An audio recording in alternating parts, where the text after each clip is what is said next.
He never came out of the closet, but he did come out of the service porch that was his bedroom. Adam Carolla. Yeah, get it on. Got to get on a judgment. Get it on. Welcome to the show. Dave Dameshek back by popular demand. Yes, what a pleasure, Ace. I love hearing from the people, and the response from the people is they love Adam Carolla. It's remarkable, the people that reach out to me, slip into my DMs and otherwise, to say, "Man, just heard you on the Ace, man. He's the best." Love you, and can't wait to hear from DFG, Deaf Frat Guy. But questions. I always think questions for Shaq. So let's see where this guy ranks. I got into this yesterday. Saw a guy a couple of weeks ago walking his dog, but he was on a skateboard and the dog was pulling him. And I can't figure out sort of winner or loser. Always jealous. You know, he's turned his pet into a beast of burden. You know what I mean? He can't hook him up to a plow, but this is as close as modern day man can get. You know, some people in society now get raw when you do that with your kids. So this is, maybe a keen update. My dog farts, eats, sheds, and generally lays around the house. He's not a form of transportation. King of the castle. Yeah. So there's that guy. And then I was juxtaposing him to the dog who's pulling the guy on the bicycle. And these guys, again, I wouldn't want to trade places with them, but I always feel like they know something we don't know. Yeah, they're a little more dialed in. Yeah, and you're a friend of nature, just as you are to mankind. You know, it's not like you love your pooches over the years there, but yeah, I'm with you. They've elevated it to giving them purpose. You know, isn't that what we want from our kids? Dog's getting a workout. You're getting to point A to point B faster than you would have on foot. It's a win-win. But now I see a third guy yesterday as I'm walking, which I realize exists, but I have not seen it before, which this guy is jogging with his dog, but instead of holding the leash, he has a belt harness with the leash in the middle around his navel, and the dog is 6 feet in front of him while he jogs. Now, again, this guy's a winner because you're walking and he chugs past you. And by the way, where do you come down on me on this policy? I was out of town over the weekend. I went down. I did that move where I said, I'm going to do a little recon on the gym at the hotel, see what it looks like. Does it take the key card to get in? Does it have a water machine? Always an important step to take. Is it crowded? Is the treadmill packed? You know what I mean? Like a recon version.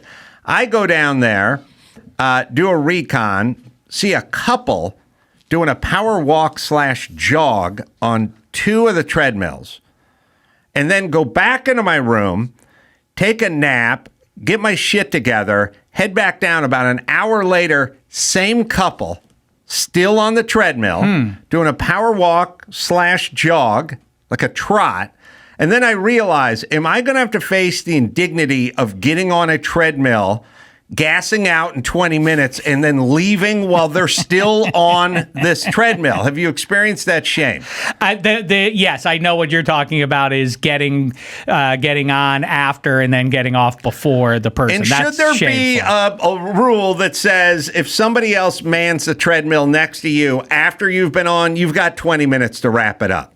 Yeah. You can go to your room and run in place for an hour. I don't care, but you got to wrap it up. Are you trying to participate in our society? Right. Then yes. Then be decent. Yeah. You know what? It's funny you bring that up because of all the different variations you just gave me of man and dog, worst is man and woman out for a jog, because what are the odds that you just so happen to run at the exact same pace in the exact same distance as your significant other? Very slim. So what do you do? I mean, compromise where you need to compromise, but this is a weird one to me. All right. This is a thing. And by the way, this is bringing you close. This is like talking to your loved one about your bowel movements. It's TMI. I don't need to see you in this unpleasant state.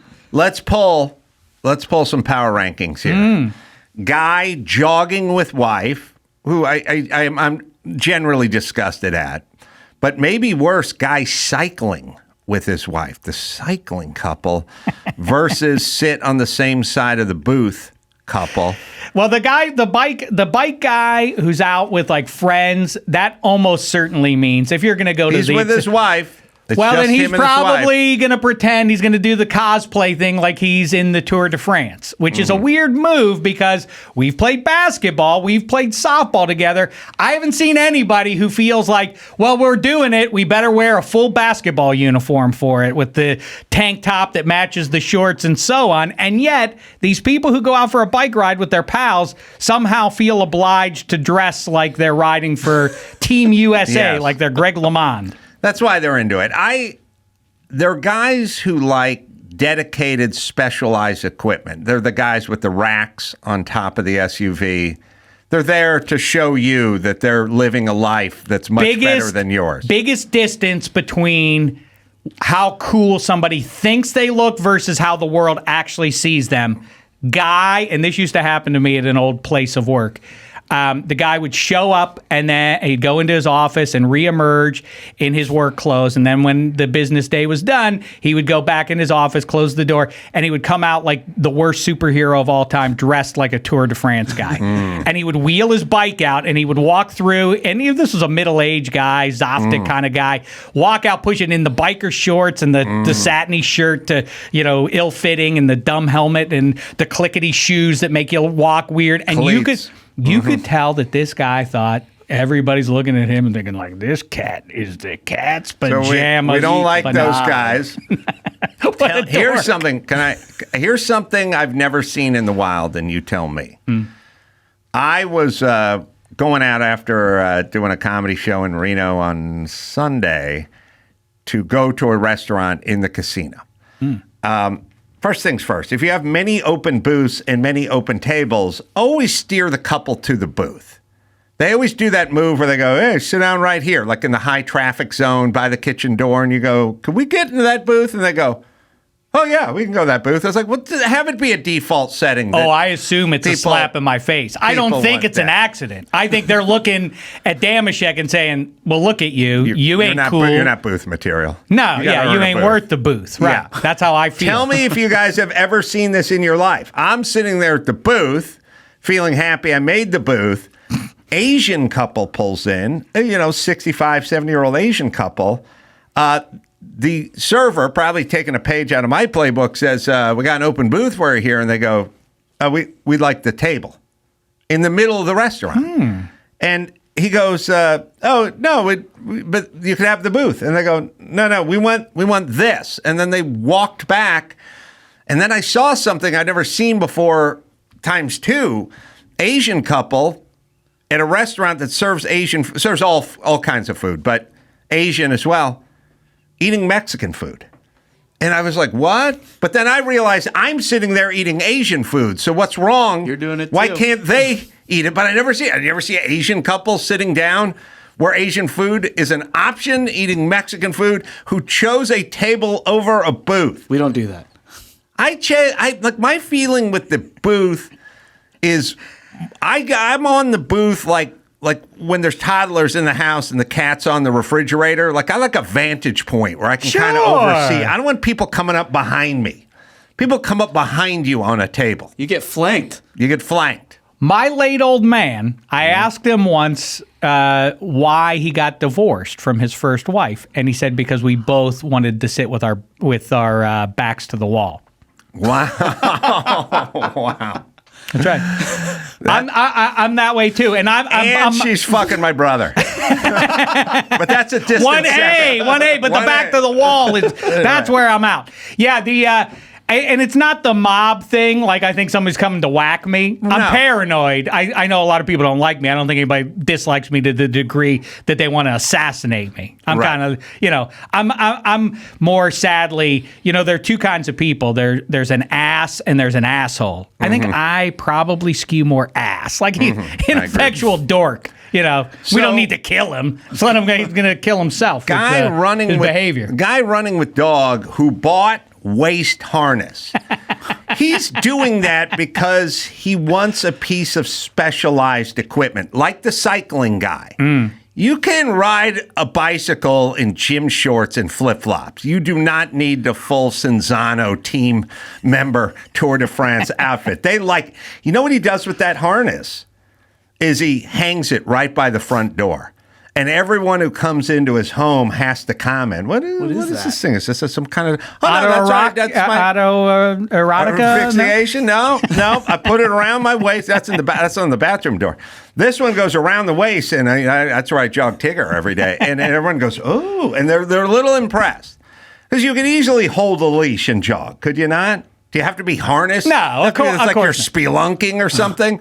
Well, maybe it has, much like our best infomercial products, maybe it has multiple uses. One, it could drag you, or your dog could drag you in it, and you could use it for autoerotica. Oh, my dream for these guys. I bang out 3 miles, then I masturbate myself. Yeah. Yeah. I remember once when I was like 17, my grandmother gave me a stern warning. No way. Yes. Why? She gave me a warning about autoerotic asphyxiation like you would talk to your kids about fentanyl. You know what I mean? I assumed it was the sort of thing that only existed for the last 7 years. Yeah, maybe you're at a party and someone just hands you a pill and you think it's pharmaceutical. It could have fentanyl. She gave me that about autoerotic asphyxiation. I remember halfway into it just going oh, ew. Yeah, but... That's a weird one for the grandmother to assume that that's her role. To be fair to her, she didn't see a lot of hickeys on my neck. She saw a lot of rope burns and probably did the math. You know what I mean? So, all right, here's another guy I don't like, but maybe you do. I don't know. But it's been driving me nuts. It's a look. I saw it when I was watching Curb Your Enthusiasm, and Bruce Springsteen had this look. Dudes who wear, now I don't like guys in Vans slip-ons, adult males, and I don't like adult males in checkered Vans slip-ons. There's certain things I don't like. It's like ponytail pulled through the back of the ball cap guy. I don't like any of these guys. There's a hipster version. It is boots, but not cowboy boots, like hiking boots, sort of black, cool hipster lace-up boots. Again, you ever see these guys in line at the airport? And security, and they got to take their fucking boots off. I kick off a Sketcher and I'm pissed. These guys are undoing stuff. The least amount of time you can spend on your ankles, that's a good life. I've realized I'm so lazy, I can't even do regular size socks anymore. I have to do the mini booties. The regular ones that come halfway up the shin, that's too much struggle, too much invested, too much time. I literally, if I have socks that are the regular long ones that come up the shin, I'll go to the hamper and grab a pair of the shorties and just go, fuck this. I'm not going to do battle. Good for you. I laugh at that, and I feel bad for having laughed. That's not the same thing. I advanced the idea many years ago, and I've saved countless seconds that have added up to minutes and probably hours at this point by losing the M at the end of AM and PM. What do we need the M for? It's in both of them. We don't need it for either one. No. 10A or 10P. We don't need M or PM. Now we've wasted 5 seconds. Never getting it back. For years, I felt that way about 30 seconds on the microwave. 33, man. Don't pick up that finger and drag it. Oh, you know what? But now they have a 30-second button. I'm sorry. I have to interrupt because I did there was one, like I say, the feedback. I'm not done with the boots. I don't want you to be done with it. I just want you to hear what one person, I thought this was very strange, Ace. A guy named Pruitt in Wichita, after my last visit here, he dropped us all a line to say, can we call it official that Dameshek has a vagina? Trying to proclaim that nobody needs a microwave. We get it, bro. You've been hanging out with your liberal friends and you're so progressive. Leave that shit at Starbucks. What? What the heck? Because I said I don't need I said, well, microwaves have, over the course of the last 2 decades or so, kind of been outmoded, in my opinion. Who wants to cook food in a microwave? You push back at that. I don't know what. It doesn't. We don't have to divide America along that. Why is he mad he about probably that? Cooks over an open flame, outdoors. You know what I mean? He has kindling and logs and a skewer. And he skinned a rabbit. He just didn't know. He just walks up to living beasts and takes a bite. Oh yeah, doesn't warm it up. That's how man does it. You progressive weirdo. All right, so Bruce Springsteen and boots. this look. You wear the boots that lace all the way up. Right. Again, I kind of call them a hiking boot, but old school hiking boot comes up higher. And then the pants are jeans and they're peg leg, but you cuff them tightly. So it's a tight cuff that goes just over the top of the boot. Feels uncomfortable, feels like work. I don't know what the look is. Like, I know the hipsters do the jean. Like, is the boss can't afford jeans that fit, that are the proper length, or he can't get them hemmed, or this thing. Why is the cuff a look? I know what you're getting at. And then the boot and the cuff. This guy must have to start prepping an hour before he leaves the house with the whole boot lace and then the cuff. First of all, there has not been probably a week that's gone by over the last 15 or 20 years that I have not seen the guy who you have lamented his existence, the middle-aged former hairband guy who still has to toe that line with the hair, but he's shortened it a little bit. Right. He's trying to blend in with society a little bit more now that he's in his middle ages, but he's holding on to that look. It's kind of like that, I think, and I hear what you're talking about, because the hiking boot is for somebody who properly has to go out and hike. Right. There is the work boot for the working man. Swinging the hammer. Somewhere between the two. But this is it's sort black. of, it's not too far from what we were just talking about, cosplaying for celebrities. I'm a working man. Oh, he's the boss. Right? Do you see Yeah. that? But also, it's a little bit like the Clash 1979 look. It's a little bit punker from the UK look, too. And also, right? if you don't, like, you could, as you said, Adam, get the boot cut and just let the jeans hang over the boot, but then it just looks like a weird shoe. You don't know it's a boot because you're just seeing the bottom 30%. It's also the cuff thing. All the hipsters cuff That's why they want to cuff it jean. All right, moving on. Somebody sent me a list of automotive films. I think it was a top 10 list of automotive films. And best racing movies for a thrilling watch. And they come up with these lists every once in a while, and it's Days of Thunder. Now, so I have a few questions. First off, I'm flattered. Days of Thunder is number 1. Thunderbolt is number 2. I'll get into that because you've never heard of it. Death Race is number 3, the remake of Death Race, which is interesting. Talladega Nights, a fine movie. I don't really think of it as so much a racing movie, but all right. That's number 4. Funniest movie of the 21st century, I contend. I agree. Formula. Racing Dreams, a doc. Gran Turismo, a fine movie. My Movie, The 24-Hour War, that's number 7. Then Cars, which is a much better movie than many movies above it, is number 8. Then My Movie Again, Winning the Racing Life of Paul Newman, is number 9.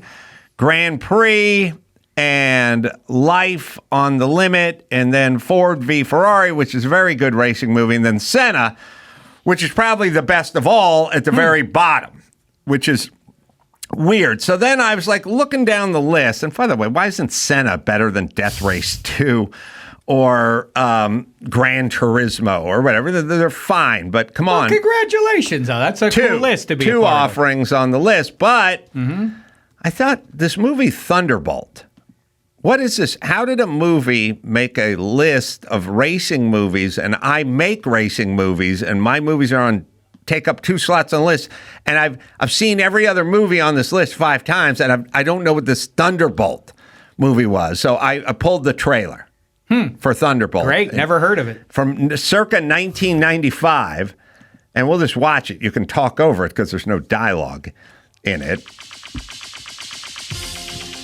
Cars pulling out of a paddock.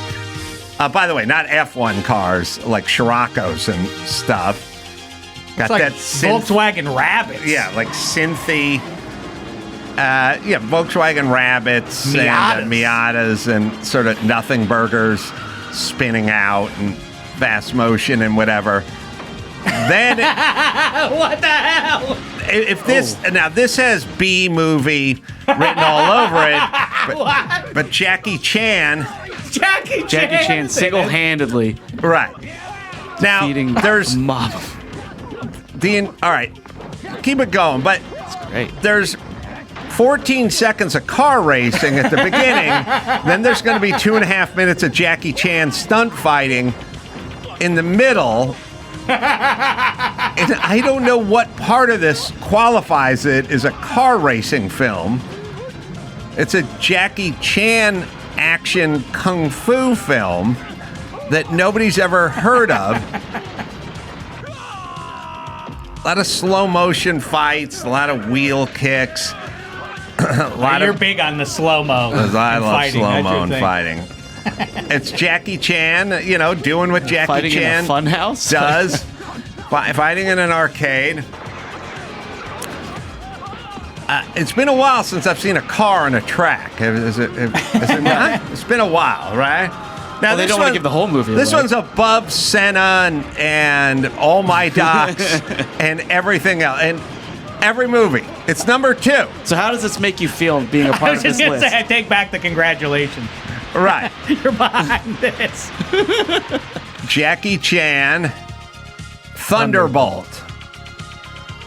Cars peeling out in a sand trap. By the way, film sped up of people racing. No dialogue, bad synth, Mazda Spec Miata, and cars. This is a B movie that's numbered. This thing is. Have you seen Ford v Ferrari? Have you seen the trailer for Ford v Ferrari? It's like, this is a film, and then there's this. What is the bit? There's some joke afoot This is the right? number 2 movie, according to August Man, Best Auto Racing Films Movies. Oh, Mike August did this. Mike Well, August there's your put this answer. together. Then now it all makes sense. The answer is August Man is a Chinese publication. So we got some home walking or cooking. It's out of where? Singapore. Singapore. Yeah. All right. So I just want to say this for all publications who are struggling for credibility in this time of fake news. You can't do this. You can't just take a countryman and just fucking jam him in to your top 13 list. Top 2. Well, yeah. But first off, there's no way this Jackie Chan movie that no one's ever heard of belongs on this list of very notable automotive movies. But if anything, just put it number 9. Yeah. Then not number 2. You know what? The saddest part, perhaps, of this whole thing is Jackie Chan, if I'm not mistaken, is in Cannonball Run 2. You could have just gone with Cannonball Run 2. That would have made sense. That would have made sense. Ace would have been okay with that. I would have abided by that. But no, you shoehorned it into this list. I'm reading the summary, though. The entire third act climax is a car race. So I went to Rotten Tomatoes last night because I do show prep. And on Rotten Tomatoes, it had a 55 with the audience, which is not fantastic. And no score with the critics because it was not a big enough film to even garner a critical review. Number 2. You have to 2. put it there. That's the other thing, too. You want to get it in there. You want to shout it out. Put it at the back end. I take great umbrage with this list now, and now I'm feeling sort of dubious and mixed about having 2 of my offerings on this list. Now, again, also, I don't know how Senna gets to the bottom. Arguably, Senna is arguably one of the best docs of the last 10 years or 15 years. Forget about automotive, whatever. Just a great doc. That's at the bottom, and Thunderbolt is number 2. A shame, yeah, because really I thought Thunderbolt and Lightfoot, because that was... Right, that was a movie. Right, but no, yeah, I've never heard of that one. That's a shame. Can I go back to something too, by the way? Just before the moment passed 9 minutes ago, but that won't stop me. Because you were talking about shoes. I wanted to share something too. Somebody who I actually am Facebook friends with, I noticed a few weeks ago was selling her Birkenstocks. Now, you understand what I just said there. I said her Birkenstocks, as in... Used? Pre-worn. Pre-worn? For $75, she was selling... Who wants... You shouldn't go out, and if you're an adult, you shouldn't be... Certainly, if you're a guy, you shouldn't be walking around in Birkenstocks. If you're a grown man, shame on you. But okay, it's a woman, it's the style of the day. But you wore them. Who buys somebody else's shoes? Does she have any used maxi pads or feminine napkins or anything else she'd like to part with? Am I crazy that this is vile? And then I mentioned it, and people said, "Oh, it's a whole black market." and people get into it for perverse reasons. Oh, that makes Birkenstocks? Yeah, I mean, look, it's got to be a close cousin to the foot fetish, right? I mean, stiletto heels? Okay, I could kind of buy that. Your Jesus feet? Your used Jesus feet? No. Oh, yeah. Yeah. What the hell? Yeah, I mean, porn stars will do panties. You know, I don't know if there's a certification process. Like, I don't know how we exactly know you didn't put your fat sister in those panties and tell her to take the dog around the block once. You know, we don't know who's breaking those panties in. We don't know who's The soiling female those panties. lead of Thunderbolt wore these That's ones, right. yeah. But Birkenstocks. Yeah, so whenever something doesn't make sense. But you're exactly right. I'm sitting home. I'm looking at this list. I see Thunderbolt number 2. Then I go, what the fuck? And then I see the trailer. I'm like, Jackie Chan, what the fuck? And then it's like, oh, the publication's out of China. Now it all makes sense, right? And it's the same with the Birkenstocks. Who wants smelly old Birkenstocks? Oh, weird German dudes want to masturbate to them. Now it makes sense. Here's something else I've been thinking of because I did show prep too. Can I just do an addendum here real quick? Oh, please. If you ever, and I'm going to add one, if you ever can't figure out something, like who buys this or what is, all answers will be solved if you just fill it in with blacks, gays, or people to masturbate to. If you go, here you go, who leases car rims? You know what I mean? Like, who would lease car rims? That sounds like the word. Oh, okay. It'll solve the problem. Like when you talk to people, like you go online and the guy's selling a Ken doll for $8 and he gives you his apartment and his address. And you're like, what kind of business Gay. Yeah, no. That's all I'm saying. You go black, you go gay, or masturbation. That'll solve every conundrum you have in life. Like, oh, who would? Why would? I don't get it. Why would? Solve just those 3. Interesting. They'll solve it. Interesting. Mm-hmm. I think this kind of sets up because our world is confusing and constantly updating. And yet there's some things that maybe, and so we want things that express a sense of consistency or things that we can lean on, known entities. And yet I think we overdo it sometimes. Like, for instance, in the 21st century, it's a little weird that your parents will still say stuff, or like you might say to your kids, like, hey, who do you think we are? The Rockefellers? Let's update that one. Like, he made $1 million, you know? Yeah. Like, oh, look who she is, the little 9-year-old Queen of Sheba. She doesn't know what the fuck you're talking about. Yeah, say Taylor Swift. For the kids. That's exactly right. Exactly. That's right. Same thing. Wally Pipp was famously replaced by Lou Gehrig and never got his job back. But Drew Bledsoe got replaced by Tom Brady. Alex Smith got replaced by Colin Kaepernick and Patrick Mahomes. Enough with the Wally Pipp references. Yeah, Nobody knows who Wally Pipp is. You think Donovan has any clue who Wally Pipp is? Nope. No. People still do this with the 85 Bears. There have been plenty of good defenses since the 1985 Chicago Bears. Now, here's the one I think we need to update, because this one's gone on for 500 some years. The Mona Lisa. As the standard for beauty. Not attractive. Let's update that one. Mona Lisa, No. handsome-ish. Yeah, not by today's standards, and I would argue by many days' standards. Like I've never thought she was beautiful. But somehow you're being mean-spirited, or somebody who's been dead for 600 years, by the way, too. If you denounce, there's the problem with the Mona Lisas. I think it was just about out of the zeitgeist, and then Nat King Cole came up with a song. Mona Lisa, men have named you. Yeah, and then it all came back. All right, couple thoughts. I was yelling yesterday about dogs and dogs at the airport, and now multiple dogs. The last 2 times I've traveled, seen people with 2 dogs traveling.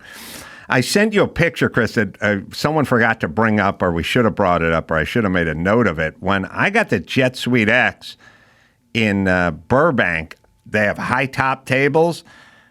They had a warning, a placard on the table, on a high top, like bar stool and a high top table.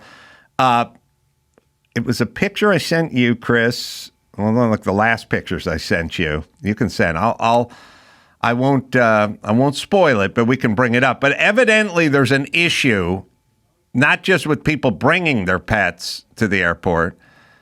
And by the way, can I say this? When the Jet Suite X terminal in Reno got moved about half a block down the street. Yes, there's 2 dogs. Now, show the picture of the last picture I sent you, Chris. I think with the placard. I just sent it, Byron. It will not be the pictures of the dogs, but it will be the pictures of the sign that I sent. No pets on furniture.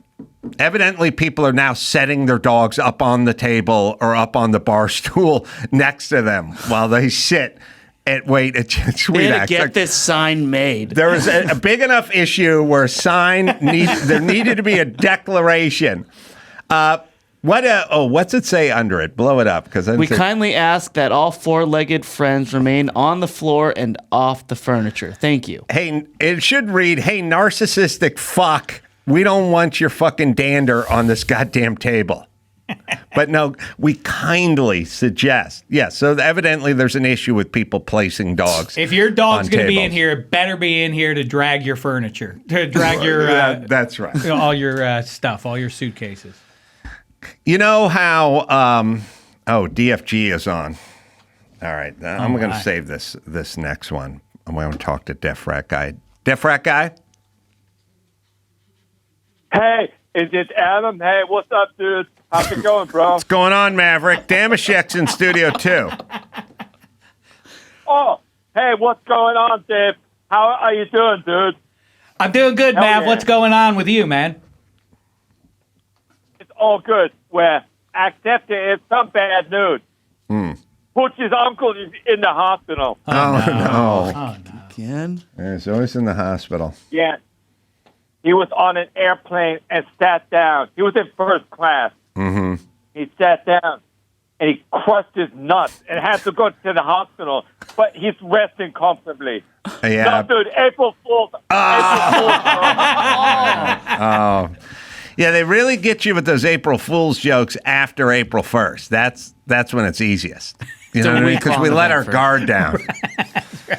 Christopher Hewitt is what Poochie's uncle did to himself, right? Mr. Belvedere famously did that. Oh, he did? Sat on a testicle, ruptured it. They had to clear the studio audience. I did not know that. I'm pretty sure that's a true story. Mav knows better than I.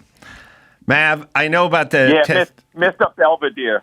the testicular torsion that Poochie's uncle suffers sometimes, but this time he just sat on it, huh? Oh no, it's a joke. He said it was like a like one of those silver dollar pancakes. Oh yeah, the small ones. I miss the silver dollar pancakes. Yeah, they were around a lot more. Ubiquitous. Bite size. All right, DFG. I think we have an opening. If something's bushy, he'll make the call. So now it's time for JV Orables. All right. Okay, well, you guys know how the game goes. I'm going to ask you a topic, and you say if it's JV or Orables. All right. We're ready. Okay. Okay. Number one, the eclipse. The eclipse. I feel about the eclipse. I feel about that way about the aurora borealis and all that kind of stuff. People talk about it and they talk about it and talk about it. I never really am as interested as they are, and it doesn't capture my imagination. It's also, they invented, like, you have to take a shoebox and put two mirrors in it or something and then poke a hole at it. It's the only way you can really do it. You have to get on the roof of your apartment building at 3 a.m. on, December 21st, and it's always too much for me. We talk about it a lot. Nothing really comes out the other end for me. So I'm just going to say it's much ado about nothing. So I'll go JV. The eclipse, it is rare, and I do like rare occurrences happening every once in a while, then everybody can enjoy them together. But I hear you're not supposed to look at an eclipse directly. No. which just that ruins it for me. I look at it through used Birkenstock. That's the right way to do it. When's Halley's Comet coming again? We'll be dead. Oh, we'll be dead. Because Sure. Halley's Comet hit when I was like 9 years old or something, and they said it's not coming. And at the time, they said 2045 or something, which is like okay, when that's What is it? Every 76 years? It seems like 70 something years, but we'll figure it out. Next one's 2061. 2061. I'll alert my son. All right. So what do we got? We got I got JV. I say JV. I'll go all balls. All balls. Because the moon itself is a ball. Well, the answer is, according to Mitsubishi Motors, the Eclipse was named after an unbeaten 18th century English space horse. No, I'm just kidding, dude. I was kidding about a Mitsubishi Eclipse, the car. But you guys are talking about, the thing where the sun turns into a dark, goes dark. Yeah. It's JV, dude. JV. If I look at that and I go blind, I'm not a good enough pinball player to be Tommy. Yeah. It would be tough for Mav if he also then went blind. Yeah. Let me see if there may be some great magnet kismet going on here, because you made your joke about the Mitsubishi Eclipse, the sort of early 80s Mitsubishi Japanese sports sedan offering. In Cannonball 2 or 3, Jackie Chan may have driven a Mitsubishi Eclipse. I'm pretty sure it was a Mitsubishi, and if it was unmarked, it was probably like a 1983 Mitsubishi Eclipse. If that's true, the Great Magnet has spoken. Boy, would that be wild. And in the meantime, we know that Dawson is all balls on the Eclipse, because what's the moon made out of? Cheese! That's and Dr. right. Cheese loves Cheese. all subjects that include his beloved cheese. I was wondering how you were going to get in there. It's a little strapped, but- That's a circle cheese, for the record, everybody. All right. Now, Not this square. time, I broke my own rule, but this time we'll all secretly write down our answer and then reveal it. Okay. All right. Okay, the next one is stocks in porn. Wait. What in porn? Wearing stocks in porn. Having stock in porn? No, socks. Socks? Wearing socks. in porn. Ironic, we Like can't they're hear butt him. naked Yeah. except for a pair of white socks. Socks and porn. Or a lady, a dude or a lady, Wearing butt socks. naked except for socks. Jackie Chan drove a Mitsubishi Starion. Wow. Not an Pretty good, though. Eclipse, Mitsubishi. but Hey, I that's got the still pretty Mitsubishi. good. Still pretty good. And now we need what year and what the two look like, because I'm telling you, they were pretty damn close. All right. Can I say one thing? Yes. The Mitsubishi Eclipse has the same chassis as the Chrysler Sebring. Oh, it did, huh? Yeah, the chassis. Right? Yeah, chassis. Yeah. Random tidbits. Who knew from Matt? Yeah, they would share platforms back then. All right. Let's see. Socks and porn. I don't mind it. It's not a help, in terms of positions, depending on if a guy's standing, he's on hardwood. You can go full Tom Cruise, with those socks sliding right down the hall there.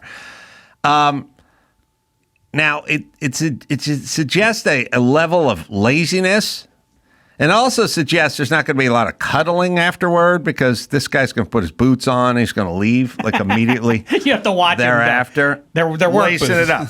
Yeah, like the boss. I feel like it's something I haven't seen in a while. So, you guys locked in? I'm locked in. I'm going all balls. I like the novelty of it. I went JV. It takes me out of it. Kind of, just a little hiccup in the session. I'm going all balls on the socks. What I don't like, I like no balls in pornography. In other words, I don't need any fellas there. Seems like they're an interloper in what I got going on with her. What are you doing there, friend? Yeah. Forget your before you show up, socks or otherwise. I don't need you there. Well, what are you this is an age-old question, and Mav, I'm going to put it out to you as well, because there's two ways to watch porn. You can watch porn by simply watching porn, or you can put yourself into the porn and be the guy, or get rid of the guy altogether, and you're the guy. Do you know what I'm saying? Right. Or you could join a couple of ladies. Yes, that's what I'm saying. So you put yourself into the movie. That's right. That's right. Yeah. Okay. I'm vain. Like I've said, narcissist is one thing. Vain, like I can't have somebody else. I can't have some fella there. Might show me up. Might so outperform me. She might seem more interested in him. I can't deal with that. So you It's not vain, it's you go with insecure. the Zealot Jack. And Chris, you put yourself in it or do you watch? I think I put myself in it. Wow. I think that means you're more man than most. Dawson, are you in the porn or are you watching the porn? I can go both ways.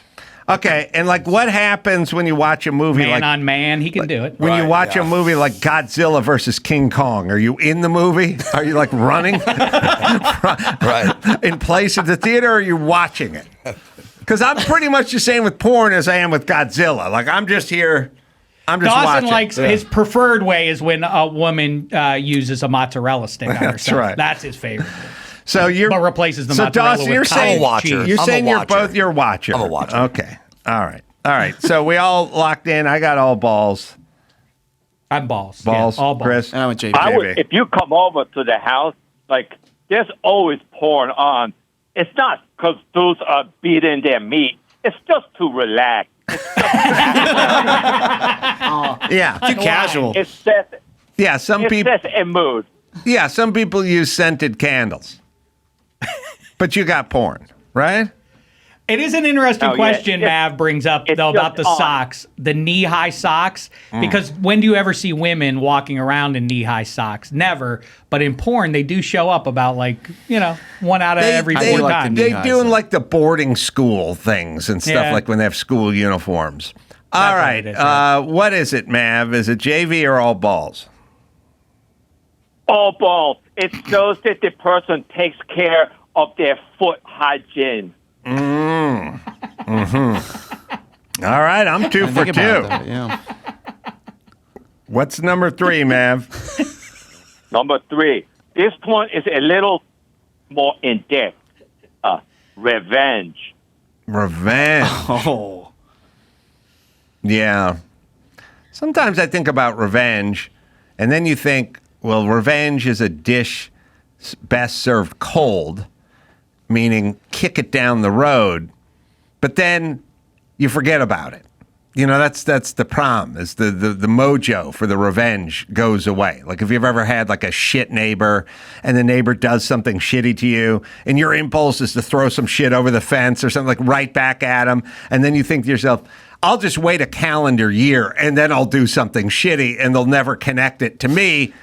But then you lose your spirit. Yeah. You don't care anymore. No, I like to strike while the iron is hot. Strike while the iron is hot. I like to respond, but in a cowardly way, if I can. Right. I don't want them to know it was me. I just like to You like to read their DM on disrupt the their... podcast. Right. Something like that is a for instance, yeah. But there has to be a steeping period for revenge. So if somebody kicks you in the shin and you punch them in the shoulder, that's not revenge. That's No, an right. immediate reaction. What's the space between kicked in the shin and punched in the shoulder? Like their revenge, if there's immediate reaction, that's a bar fight. And no one says there was revenge. It was just that guy was sitting there and he got shoved and then he punched that guy and then that guy punched him back. I think a 5-minute 5 minute? buffer. I don't even think that's good. Yeah. Either way, you're going to have to settle this one down at the station if you respond that quickly. Right. So, you don't want to be that. would revenge be guy bangs into you at the bar, you do nothing, you get up to go to the bathroom, come back and dump your beer on his head. Is that revenge? Because there's been some time. We have to give it some time. Otherwise, it's not revenge. It's a fight or a reaction. Yeah. No, yeah, that's too hot-headed. That doesn't feel like revenge. But I also am with you about this thing about like, let karma take care of this one. But that doesn't matter. Karma always takes them down. No, it doesn't. That's my problem with it. Maybe we should do it nationally. Like maybe when, they blow up the Twin Towers or Hamas, goes to some Israeli music festival and slaughters everyone. Maybe the reaction should be like, all right. And then give it like 6 months and then come in and just fucking torch the place. Like, it would catch people off guard and it would seem less impulsive. Yeah, we as a society enjoy suspenseful storytelling. So, right, that would give it... I've said for a million years that we need to bomb Germany again. You know what I mean? Just bomb them right now. And then they'll go, what are you doing? We go, well, listen, next time you or anybody else thinks about whatever, know that you're on an installment plan. All right. Revenge. Oh, man. All right. You locked in? I'm locked in. I'm going all balls. I've never been sure of it. I mean, all balls, of course. I went JV. I'm still under Dameshek's old lifestyle choice, just letting God handle it. All right. What the SAEs didn't realize is that when you breathe, when you take a mini pumpkin, it doesn't on its own. It doesn't sound that dangerous. Mm-hmm. You put a mini pumpkin in a potato gun, and because of that stem, it becomes a very dangerous weapon, especially if it's been in a freezer for 2 weeks. Oh, wow. It becomes a real serious projectile at that point. When those pumpkins were hitting their house and those stems were actually breaking shit, they thought twice about ever fucking with us. So the SAEs fucked with you guys, but you froze those mini pumpkins For 3 weeks. and put There's them, your answer. 3 weeks of freezing. and you put them in a freezer. Hey, revenge is its best served frozen. Frozen, not even just cold. Frozen. As a mini pumpkin. Yeah. So They admitted that they were wrong. Effective. the SAE house. Hell yeah. Yeah. All right. So it's all balls. Hell yeah. All right. Yeah. Well, postscript, what's not all balls is whoever has to clean up those pumpkins. Right? Shek is a man who comes out with a fruit list every year. Yeah. And who marvels at the bounty and the variety that nature and God has to offer us. And Lemon, our reigning champion. And I'm with you. A dark horse, but when you lay out your case for lemon, you make a very valid point. Thank you. Now, and by the way, in your world where we don't need the P in front of behind the A or sorry, the M, sorry, the AM, we don't need the M and we don't need the PM. We just put that there. Also, people with your condescending, like when they say stuff like, I'll get the email that says, oh, do you want to do so-and-so's Fox show on Thursday in Culver City? And I'll go, what time? And they go, 3 p.m. I'll do the p.m. Hair and makeup's at 3 a.m.? No, because there's the creep out there like 3:30 like p.m., right? Right. And I'm just kidding. I'm just they do it as a joke or either way. Yeah. Not winsome. Yeah. Oh, I might. But okay. So in that vein, and you love all the variety, and you love the fact that there's now a kind of a big and a small version of everything. Like you take a tomato, you got the beefsteak tomato, and you got those little shitty jeweled, crappy mini tomatoes or whatever. There's some range difference there. Is there any more range than in the pumpkin? Is there any creature on God's green earth? Like if you take dogs, right? You got your little teacup poodles, right? And your little teacup poodle weighs 2.5 pounds, right? And then you got your Newfoundland or your St. Bernard. And those are 140 pounds, right? So there's a chasm there. Mini pumpkin, like the one Mavs, in his freezer. the one is frozen for 3 weeks and then put in his potato gun. Hell yeah.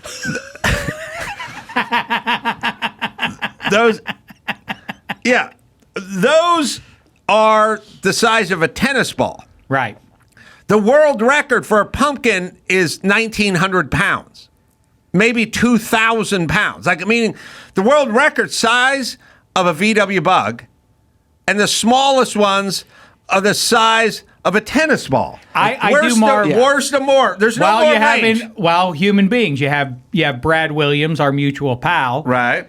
and you have DJ Burns, the star of NC State. Same Right. species. Hard to believe a little bit. Same thing like a pumpkin. Right. Here's the answer. But they're still only 200 pounds separating. You want your them. answer?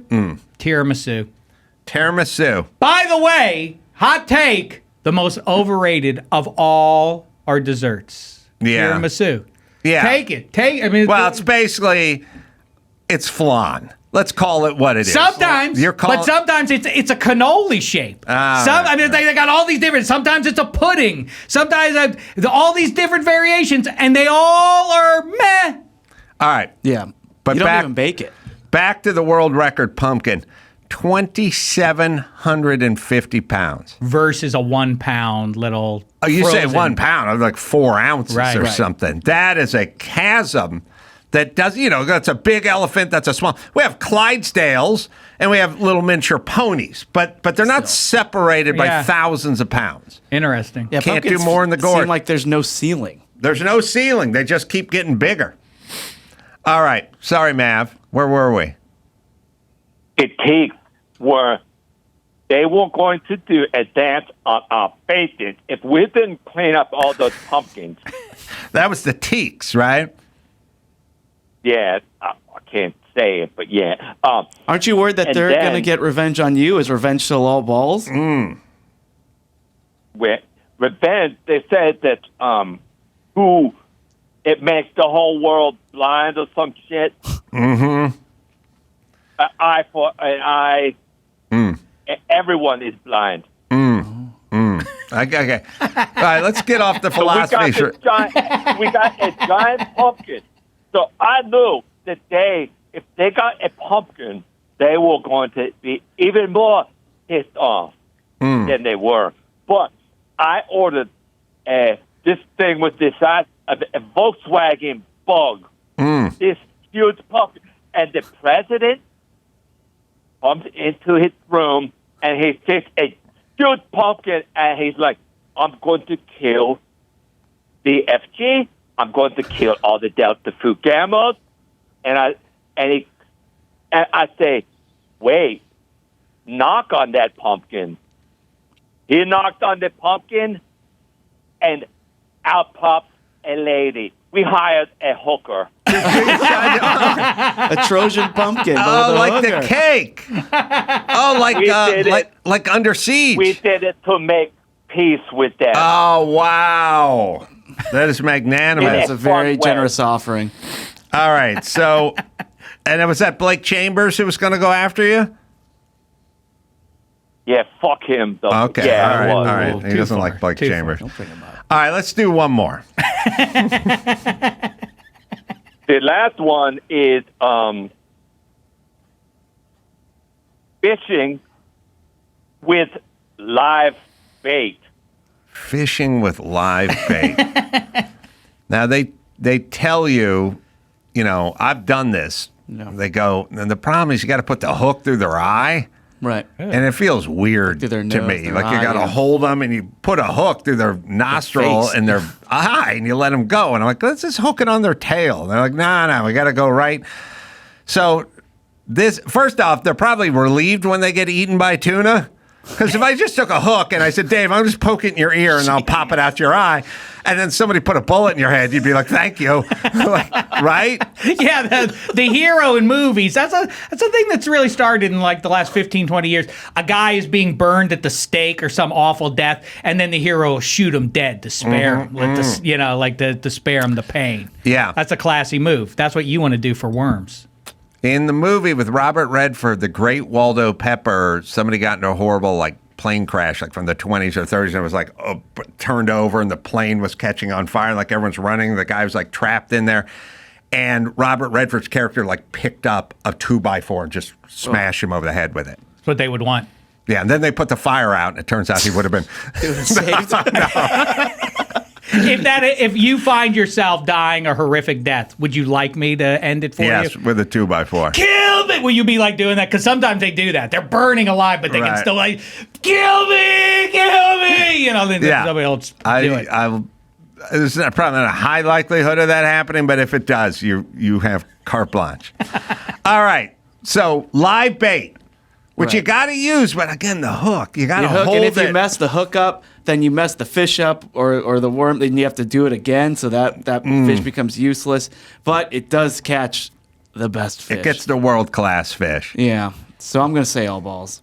Oh, well, I was going to write down all balls, too, but just end. Dave, what do you got? I'm going JV here because I'm skittish enough that even if that's how my fish get on my plate ultimately is with somebody using live bait to attract them, I don't need the literal reminder that there's a worm inside that thing that I'm eating right now. Yeah.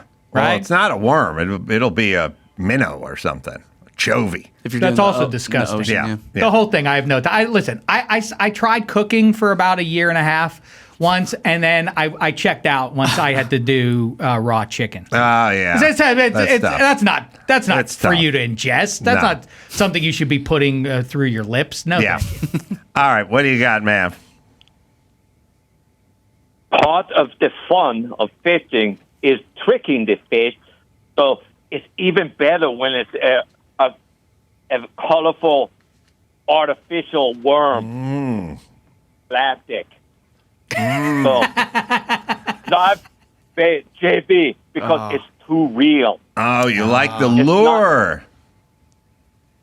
Yeah, because you catch a fish with this plastic rubber thing, and it's like, you idiot, you thought that was a real fish? Yeah. Mm-hmm. Yeah, you can mock the fish as you're cleaning Taking it. You down gotta ladies get it. like shooting fish in a barrel. That when Yeah. he's not doing that, he's out fishing with not real bait. All right, what's the final score? We got a tie ball game. Oh, no. Dameshek and Ace. All right, we 3-3. need to do a tiebreaker, All right. and it's a lightning round. Okay. Okay, so you can't even think about it too much. You just have to say it. All right. Human sacrifice. I'll go with all balls. Okay, I'll go JV in that case. All right. Did Chris lock them out of there? It's just them he's, two. he's out. JV, Oh, good. Because that person could be used to work or do something else useful. Oh, wait, no, all balls. Because if you don't sacrifice the person, something bad will happen to you. Yeah, the crops are going to be dry. All right, I'll take the win, Yeah. Maverick. All balls. isn't Hell it yeah. usually an attractive young woman though? Yeah, she could be a prostitute. Right, so JV. That's- we don't want her that's dying. his right? argument. Yeah. Okay, good. But then what Yeah, about the JV. gods? But you got to appease the gods. Okay. Wait, is it all balls or yeah. JV? All balls. Okay, I'm taking. JV. I'm He taking. doesn't even know. All right, I'm taking the win. Let's do our outro. We got more show to get to. The person sacrificed could also be you too. That's true, or a loved one. You can shoot Deaf Frat Guy a tweet, by the way, at Deaf Frat Guy. And I think it's something to promote too. Venmo? Yeah. Yeah. Josh-Garner-101 is where you can go if you want to do a little Venmoing, right? Right. I think he has but his buddy Josh might be working on something. Oh, is your buddy Josh working on something? He is doing a new album with the producer, Chris Lattimana. That's why Chris knows or cares. Yeah. All right. He is asking for a donation to help with the album to be engineered. Oh, okay. Properly. All right. Well, I know your buddy Josh does a great job with the music. I mean, Winter Bush is an all-time classic album. People should avail themselves. Mr. Stinkfinger. Mr. Stinkfinger. Classic. Classic sing-along, right? Yeah, We Can Work It Out. It's awesome. that's my favorite. That's one of my favorites, too. Catalog is right up there with Billy Ocean's in my book. Oh, yeah, maybe above. Yeah. Josh-Garner-101. Thanks, Mav. All right. We'll take a break. We got the news and we got March Madness, and we'll do that right after this. Simply Safe, spring, fresh air, fresh starts. Take a fresh look at Simply Safe Home Security. These guys have been with us for over a decade. Innovative, smart, ahead of their time, ergonomic, named Best Home Security System of 2024 by U.S. News and World Report. Best customer service according to Newsweek. Blankets your home with indoor and outdoor cameras, plus sensors for break-ins, fire, flood, and more. 24/7 professional monitoring for less than $1 a day. No contract, 60-day risk-free. Don't love your system? Return it for a full refund. Simply Safe gave me and many of my listeners peace of mind. You should have it too. Get 20% off your system today when you sign up for Fast Protect monitoring at simplysafe.com/Adam. There's 2 I's in there. Simplysafe.com/Adam. Get the 20% off. That's simplysafe.com/Adam. There's no safe like Simply Safe. Viator experiences are what people love most about travel. Whitewater rafting, Hawaiian catamaran, Catalina zip lining. That's right. It's the experiences. Viator. It's a website, an app for booking travel experiences like Grand Canyon Skywalk or a guided tour of the Vatican.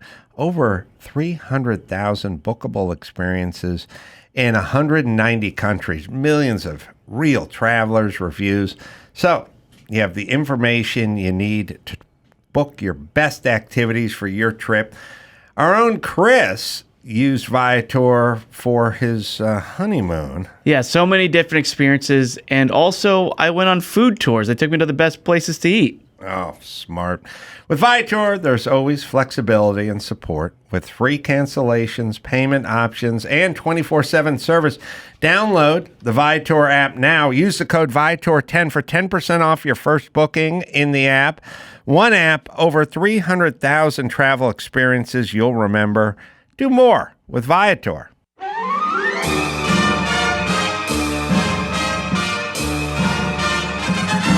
It's time for Nicaraguan Name That Movie with Adam's buddy Oswaldo. See if you can guess which movie this famous line is from. You never heard the Millennium Falcon? She made the Carolla in the last 12 parcel.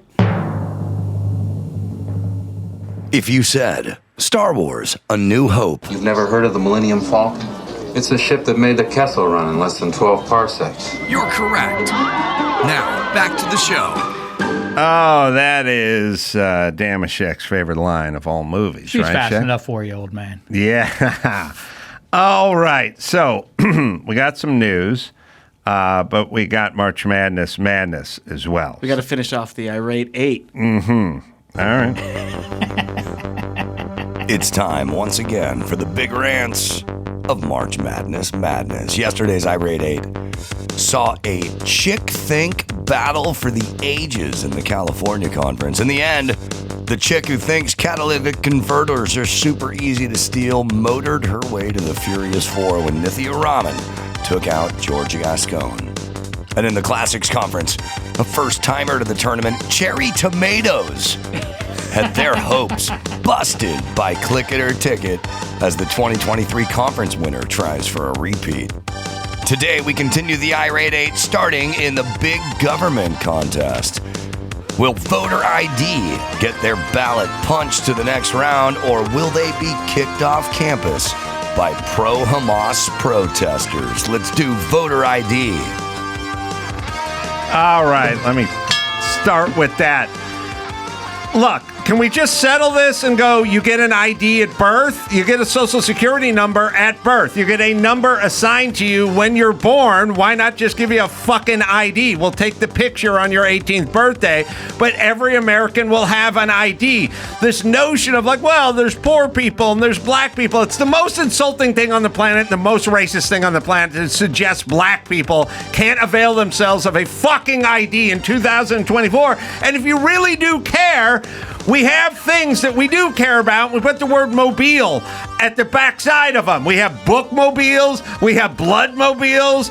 We have ID mobiles. That's what we need. Take your fucking bloodmobile. Take your breast screening mobile. Take your bookmobile. Take your all mobiles, and then just put an ID on it and drive it into the inner city and go find these imaginary neighborhoods that nobody actually lives in because they don't have a fucking ID, and give them a fucking ID. Here's a hypothetical for you, Shaq. Would you rather your child live in America and be confined to a wheelchair full time, but with an ID, or be completely able-bodied, living in America in modern times and not have an ID? Which life would be more limiting? I would argue I would much rather have my kid confined to a fucking wheelchair than try to navigate our modern society with no ID. No airports, no federal buildings, no hotels, no travel, no life, nothing at all with an ID. So if you really fucking give a shit, put it on an ID mobile and hit the fucking inner city, you hypocrites, but you don't care. Pro-Hamas protesters. Oh, pro-Hamas. It's really, they're not pro-Hamas. They're really anti-stepdad who molested them. I've never seen more fucking angry 19-year-old bitches in my life. You don't even know what the fuck you're talking about, you people. And also, we do this argument all the time where it's like, well, it's not them. I mean, it's not the good people of Palestine. Palestine's a peaceful place. People want to raise their kids there and everything. It's Hamas. It's their government. Well, okay, let's do some math. Let's just say the United States was a great and peaceful place, but we just let the Klan run everything. We voted for the Klan every year. Everyone in Congress, everyone was the president, everybody, the school board leader, everyone's Klan member, right? And then you go, but not the United States. They're peaceful people. They're not anti-black. They're not anti-immigrant. They just vote in the Klan and let the Klan fucking run their country every fucking year. Well, there's a certain point, that is who you are. That is what you want. So, yes, fuck that. You guys are protesting something you know nothing of, and we should run your ass out of this goddamn country. And also, let's just do this.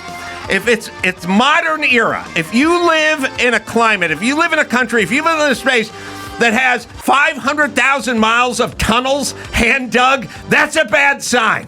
That is a very bad sign for your civilization. It's 2024, and you guys are still tunneling into the earth. Yeah, they mostly live in the tunnels underneath the Children's Hospital.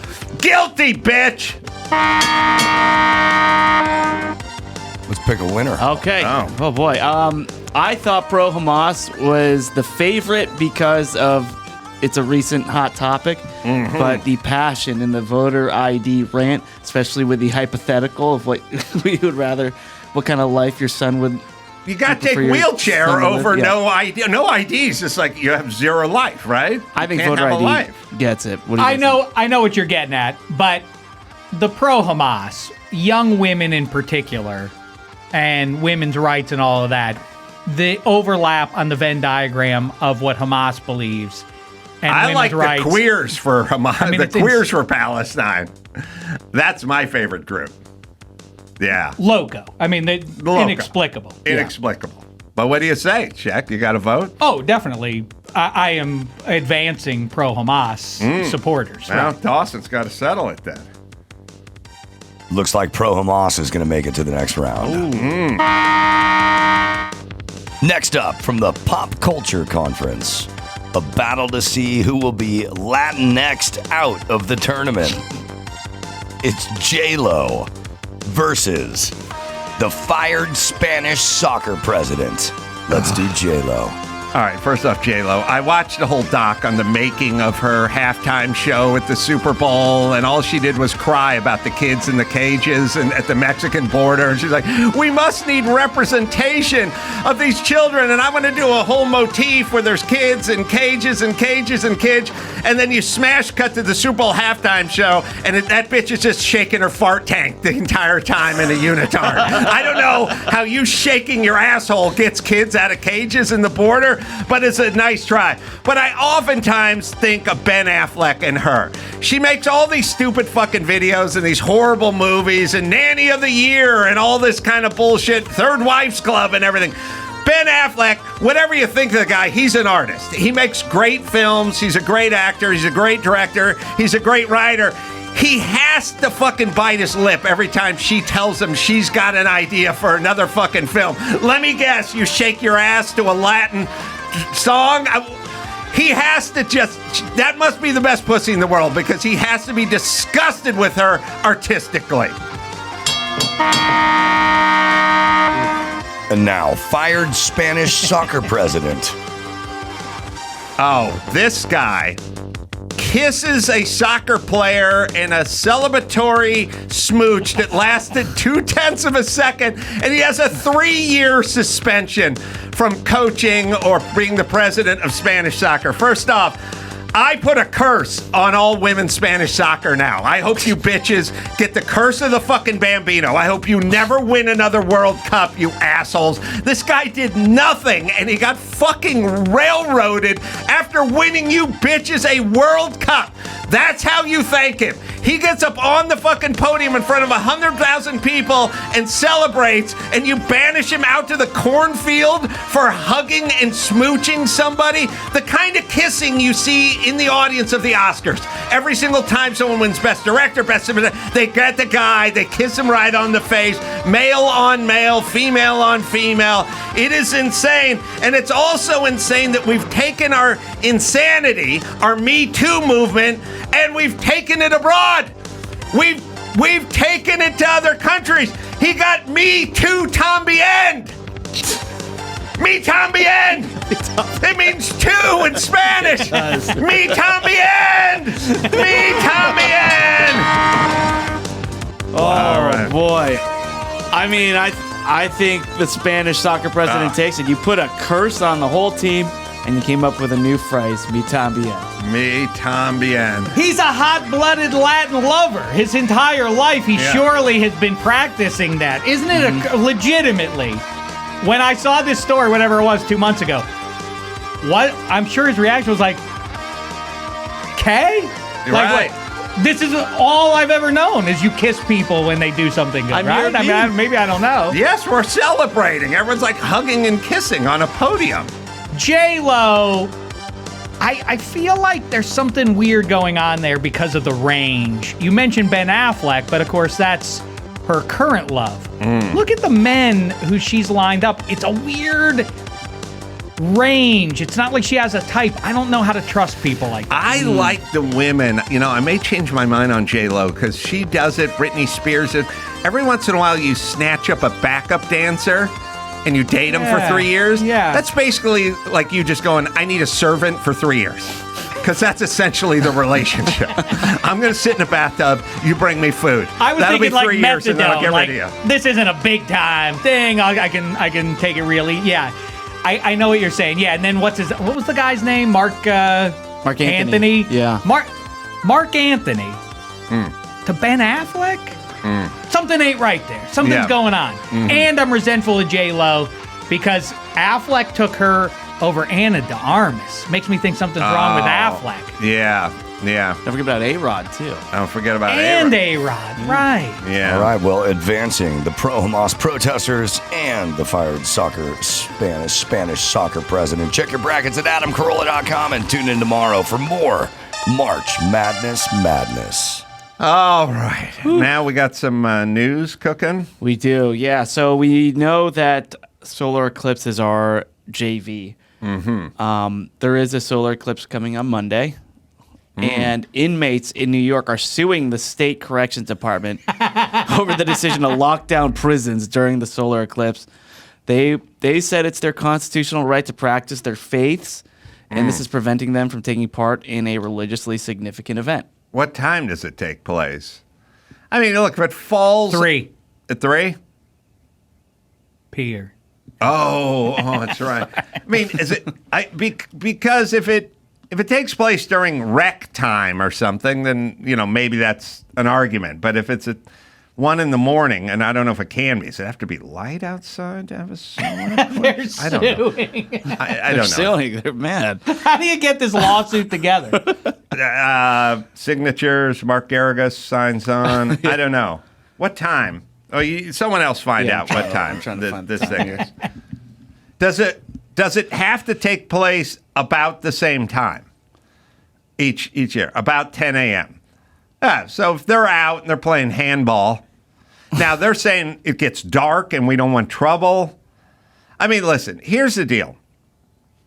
Once we as a society decide that you need to live in a small cage with other Americans in small cages, all rights are gone at this point. I love thinking about the warden at Shawshank fielding this request. You're violating my rights to practice my religion. What would that guy's reaction Speaking of be? violation, let me lube up this nightstick. Hey, Sarge, use that nightstick on this guy. He wants some religious freedom. Yeah. Mm-hmm. Right. Well, the total eclipse is around 3:15 p.m. Oh, I got 10 a.m. to 12, but that's probably West Coast or something. Oh, okay. But so the thing is though they're locking down the prisons so that the individuals remain in their housing units except for emergency situations, no visitations, and nearly 24 prisons. Mm-hmm. And so, but they're like, we got to see this eclipse. Yeah, I'm fine with it.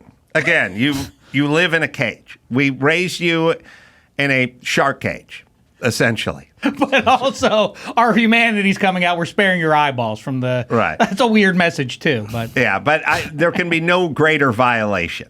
That's my whole thing of like when they do that thing when they go back to J-Lo. These kids, they're separated. They're in cages at the border. It's like they walked here from Honduras in flip-flops. This is better. This is actually better than what they were doing. They were just on the Baton Death March walking here. Now at least they're in a facility and there's air conditioning and a weird blanket and a video game. So better to be blind, though, for the rest of your life if you're in for the full stretch. Better to be blind than see your reality, right? Yeah, but then you won't see the guy coming at you with the shank. Oh, wait a minute, Shawshank. Ooh, never thought about that. Yeah. Mm-hmm. Right. So they said that 23 facilities in New York will experience total darkness for about 1.5 minutes. That's why. So approximately 3.5 minutes. So no visitations, and that's... Yeah, all right.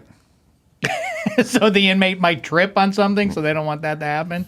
Yeah, it could be chaos. That's fine. Yeah. So, all right. Shakira had made some comments that... her kids, yeah. Yeah. Is her hair bothersome to you? Shakira's hair? Outside, I can't. It's all kind of poofy and dry and weird and kinky, wavy, and it's like all over the place. It's like they want to be dreads, but they're not yet. She's one of these people. I think she is the female Mark Anthony, in that she's hot, Latin-blooded, beautiful songstress, and it's like not really that hot. Like when you really get a good look at her face, it's not that symmetrical. But Mark Anthony's the same way. Like just because you're not fat and you sing in Spanish doesn't make you a heartthrob. He looks like a wet rat, right? Yeah. And she's not. That the hair's too much. There's something about it. She's not that hot. Speaking of the Super Bowl halftime show, it was her and J-Lo. And I thought, I was always thinking, why is Shakira there? Why do we need Shakira for? Her or Mona Lisa? Yeah, they're both the 6.5. Like she's just basically training wheels for J-Lo's ass. Just let J-Lo's ass take the limelight. Let it shake in the name of all those kids in cages her heart breaks for, while she's shaking her ass the entire time. And dry humping a mic stand and stuff like that in the name of equality. Yeah. Shakira doesn't.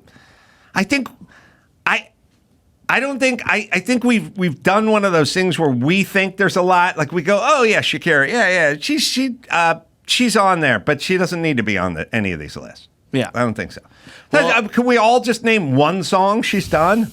We all I actually don't care for her voice. Right, she's not that hot. Her voice, and her hair's frizzy. You know what it is? It's the shaking of the bum. Yes. That you associate with like guys like that. It's what's her name? I can't think of it. Who was just on hosted Saturday Night Live a few weeks ago with the bosoms. That's like her thing. Is the pictures Sydney of Sweeney. Sydney Sweeney. Yeah. I was interested when I was watching that, and because I wasn't aware of her, but then there was a lot of fallout. Too much boob pics. So Right. That's all. I'm wondering where Adam Carolla comes down because you're a long time outspoken fan of bosoms. I'll tell you my bosom thought. My bosom thought is I go back to Strange Things. What was that movie? Strange Days? Was it Strange Days? Well, who just won the Academy Award or was going to win the Academy Award for Stranger? Oh, Emma. Yeah, Emma Stone. Oh, Poor yeah, Things. Poor yeah. things. Poor Things. I keep going Strange Things. Poor Things. All right. Emma Stone is naked that entire movie. Just literally the second half of the movie, hour and 10 minutes of her just fully naked everywhere all the time. And her and her nudity is kind of like how you feel at a Brazilian steak place when you're like, no more meat. I've had enough steak. I've had enough. They go, oh, sure, we have some top sirloin. And you go, I don't want to see any more hit meat. the limit. I just don't want to see any more beef. I thought you loved beef. I do, but I'm done. I can't do anymore. That's how I felt about her nude. But in all these movies, Emma Stone is an A cup. Like she may be triple A cup or something, but she's pure A cup. An A cup naked all the time is just art. If you have a bosom, then it's salacious. And I'm saying, like, are they topless or not? Is a woman allowed to be naked or not? You know what I mean? If Sweeney was in that role, they people would have been like, that's too much. No, come on, that's too much. It's too much toplessness. But they're really not saying toplessness. They're saying bosomy toplessness. You know, because if there's a chick with a huge rack and you go, I'd like to paint you nude, they'd go, get the fuck out of here. You just want to see what I did. If she's an A cup, now you're an artist. There's no problemo. It's that or a bowl of fruit. But if you're bosomy, you can't. And so if you look at all the movies where there's a naked chick, unless they need it, unless it's like the movie Hooper or something, and Burt Reynolds or something, chick, jumping out of a cake or some shit like that. But Unless it's a Hooper. unless they need it. What a reference. If they don't need it, it's all art and it's all back to the A cup. So what we do is she can shake, J-Lo and Shakira can shake their ass until the fucking cows come home. No one says anything. But if Sweeney gets on SNL and shows some cleavage, and it's like, hey, now we've crossed the line. Like this is no longer art. I got you. Crossed the line. Okay, I got you. That's interesting. Yeah, I think it's right. Shakira does something that you like. Guys like when women do that, and so that you're supposed to feel. Let's put this hypothetical out there. Emma Stone was legitimately naked for 1 hour this film. Okay. 1 hour of full frontal, every position, tits, and more tits naked. No one said a word. Like, I went and saw it with somebody, and I was just sitting there with her going, I didn't know this whole movie was about Emma Stone being naked. It was like she was getting interviewed and talking about what a great character and Academy Awards and stuff. There was no. If she had a D cup, we'd know going in. Is what I'm saying. And then it would also cease to be art, and then the director would get accused of using her in her bosom. So which is it? Society. Becomes a smut film. That's what I'm saying. Yeah. Okay. All right. I'm picking up what you're laying down, I think. Yeah. Thank you. Yeah, I agree too. All right, let's see here. So Shakira was asked about Barbie, and she said, my sons absolutely hated it. They felt it was emasculating, and I agree to a certain extent. I'm raising 2 boys. I want them to feel powerful too while respecting women. I like pop culture when it attempts to empower women without robbing men of their possibility to be men, to also protect and to provide. I believe in giving women all the tools and the trust that we can do it all without losing our essence, without losing our femininity. I think that men have a purpose in society and women have another purpose as well. We complement each other, and that complement should not be lost. Yeah, that's controversial. It is. Men and women. Yeah. Yeah, but the whole thing is I here's what I want to tell Hollywood, and this is what I want to tell society. You can make fun of white dudes all you want. We don't give a fuck. It's basically like if you ever go out and you do like a corporate-y thing, and it's all just a bunch of super rich lawyers, like super rich lawyers. You can go out there and talk about all the lawyer jokes you want. All these guys are bottom feeders and ambulances. They're all just laughing their ass off. But they're smoking. They're laughing all the way to the bank. You know what I mean? Like I will make fun of Mark Geragos to his face constantly about what a scumbag lawyer is, and he just laughs because he's getting onto his private jet. You know, that's the same way. I know the idea is to settle the white man's hash and to knock us down a few pegs. Not going to do it. It's up there with the black guy calling you a cracker. It's like, I'm going back to my mansion. Right. It doesn't work. They try, but it doesn't work. The thing that it goes back to you hate when you have to do the corporate classes about like you can't. Here is what defines sexual harassment and all of that. Yes. It kind of is related to your longstanding complaint about why do we all have to drink out of those crappy plastic beer bottles at the ballpark because there are a couple of people who misbehaved with glass bottles. Yes. This is the thing that it's hard to say that sounds politically incorrect. That is the reality. And so it's hard for people to accept that, and people don't want to be on the wrong side of this. If you are a 61-year-old creepy guy who is unkempt and doesn't shower every day or whatever, and you start going up into the cubicle of a 26-year-old coworker and behaving in a certain way, the reaction is going to be very different than if you are a ruggedly handsome 32-year-old. That will be received differently. But we have been informed now that the reaction must be one size fits all, sort of like we were just talking about with the soccer president guy. Like, okay, don't put your mitts on. I don't want you kissing me, middle-aged man, is the kind of reaction. And we've now accepted, like, it is an absolute wrong to do. But the reality is that exactly what Shakira is talking about is what some percentage of women like. They like man to be a man and all that kind of stuff. But, of course, everybody can't behave in the same way because the reaction would be different. Dave, the loser, acting like George Clooney will get a different response from the same woman, right? You understand what I mean, right? Yes. I don't think he was Dave the loser, but... You know what I'm getting. But yes. Dave and, the pot the only part she screwed up is the empowering women bullshit. This empowering doesn't work for anybody. We've been talking about it for over a decade. They can't empower anybody. Ironically, the guy who played Ken can behave however he wants, and women will swoon for that, but go ahead and try that if you look like Mike Dawson. Go do the same thing to that. That's right. Well, I'm including myself in that. The reaction will be different. And we can get some more insight on that because our next guest is Eva Mendes' brother.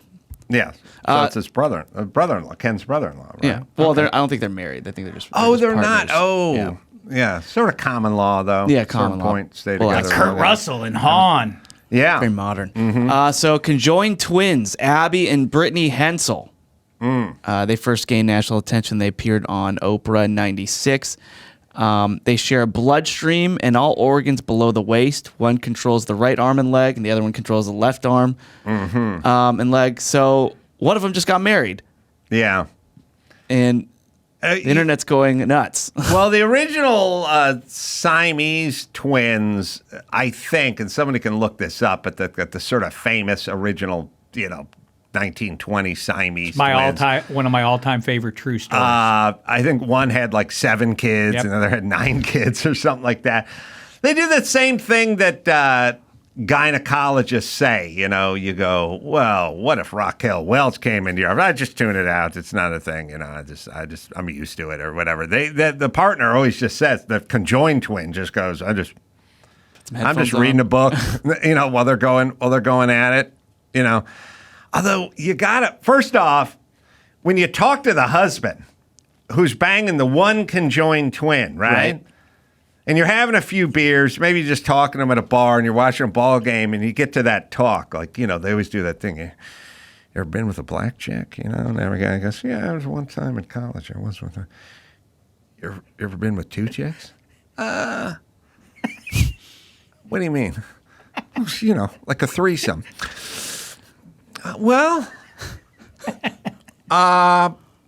Yeah. I mean, would they share the same organs? Huh? What are you, Frankenstein?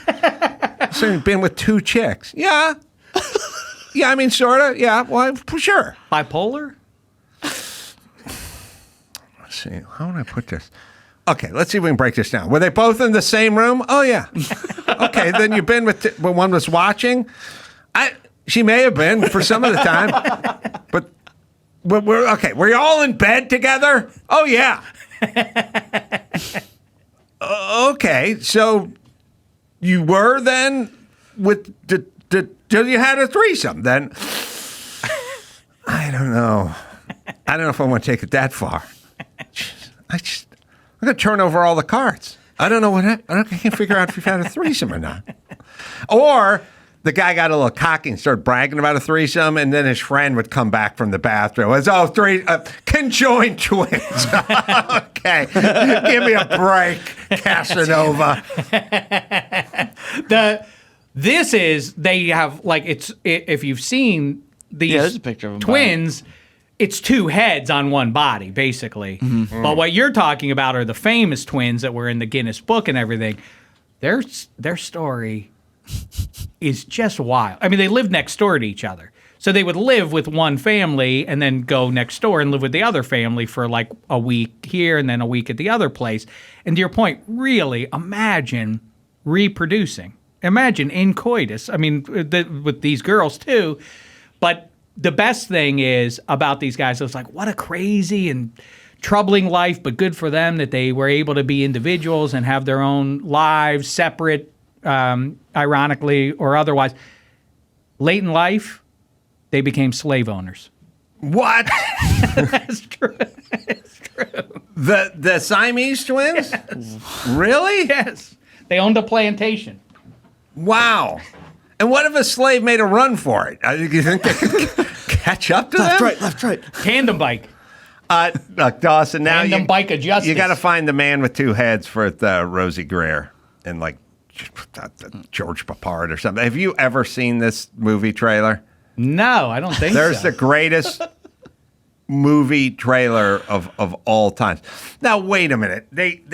You can own a plantation without owning slaves. There's Dave. something that the timing doesn't seem right. But I looked into it, by the way. That's why I was out.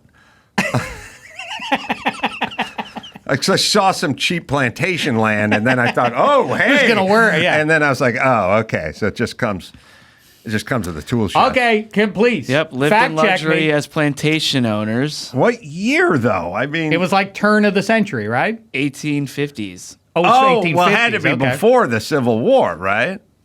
I guess so. I thought that the timing didn't quite, but I mean, their story is You can't wild. have twins in 1910. So the plantations- slaves in 1910. But you feel bad for them, but then they dress like gentlemen. They dress they dress like fancy Dapper Dans, but then they owned but then they were slave owners. And so then you don't feel bad for them after you hear that. This is Chang and Eng Bunker. There you The go. Bunker plantations produced wheat, rye, corn, oats, and potatoes, raised cows, sheep. They did not grow tobacco, which may suggest that their plantation was run primarily to feed the family and its slaves. Oh, wow. So they had slaves. Who knew? But yet... They characterized the treatment of slaves as... the press characterized the treatment of slaves as particularly harsh, though the twins denied these accusations. It's not really the face. Like, they're not poster children for slave owners. Too mean, guys. Jesus. So their wives supervised the slaves and raised money for their education. So they're more hands off. I'd farm out the slavery to my old lady, too. It's like, hey, listen, I want to be good slave owner. You be bad slave owner. I'll come by, camp at night, offer them some cigarettes and go, this is some fucked up shit, right? The one wife is out dealing with the slaves, and the two fellows are, they're bedding them. They're doing, having All right, sex on the other girl. We have the man. Is it the man with two heads? It's The Thing with two heads. The Thing with two heads. Dave, be prepared for the greatest movie trailer ever assembled. It seemed like a good idea at the time. The white bigot was dying, and the black soul brother needed time to prove his innocence. More power to you, brother. I want to transplant my head on a healthy body. I think I like to donate my body to science after all. So they transplanted the white head onto the black body. Who would have suspected that neither would care for the idea too much? Hold on a second. You got to pause it for a second. What the hell? The part about that VO that I love is like, who knew that neither one would care for the idea?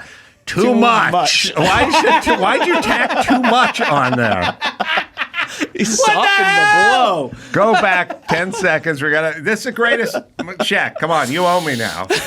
Oh my God! How is it possible? I've never heard of this. Well, here we go. Who would have suspected that neither would care for the idea too much? What are you guys doing to me? Shut up. Where's the rest of you? We are joined together temporarily. Williams, stop this car immediately. Why don't you shut up? Hey, that's telling him, man.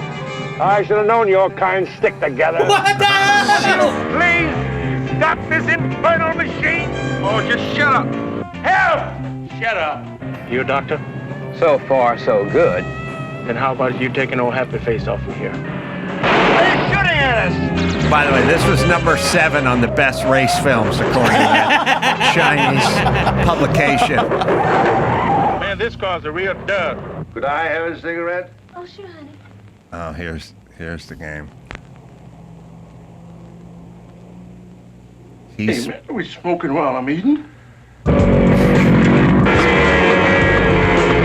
this is the greatest movie ever made.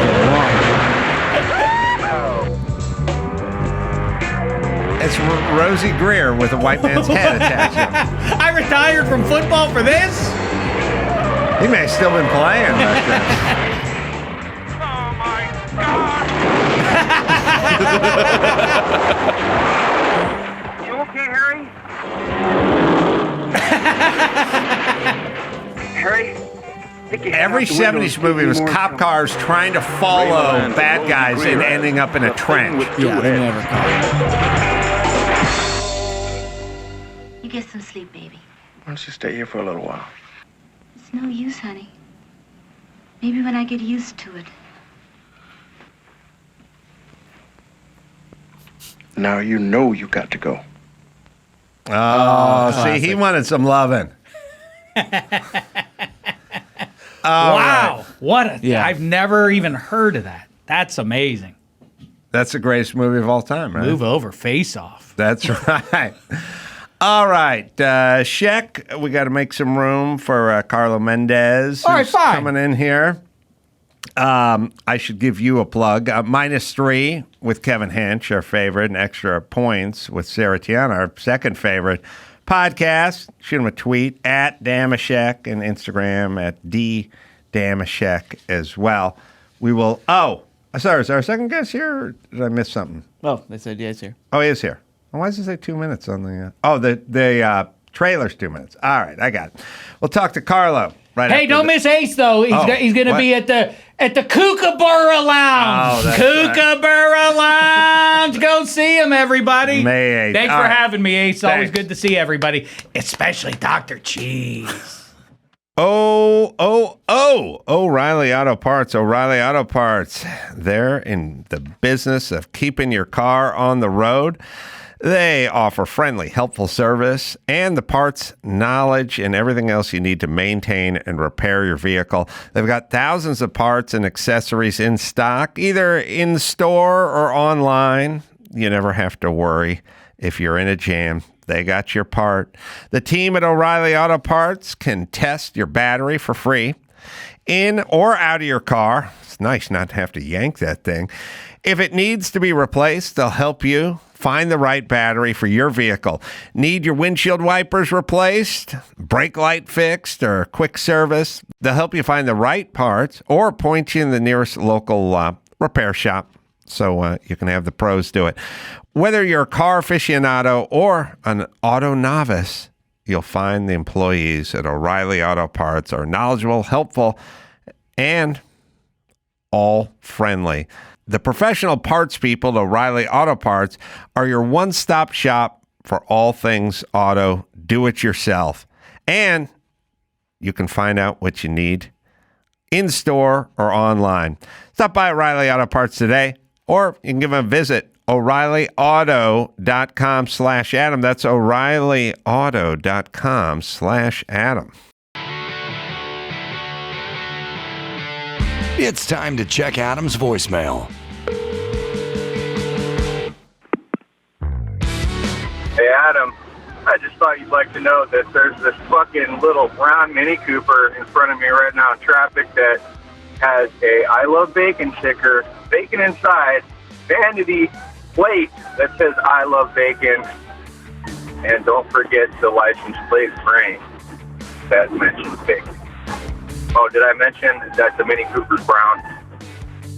You can leave us a message at 888-634-1744. Carlo Mendez is here. The movie is called Demise. It's available now on digital and on video and demand, and it's a romantic thriller. I'm trying to think of how I would yeah, they're describing it as a new noir, kind of like a fun, sexy thriller.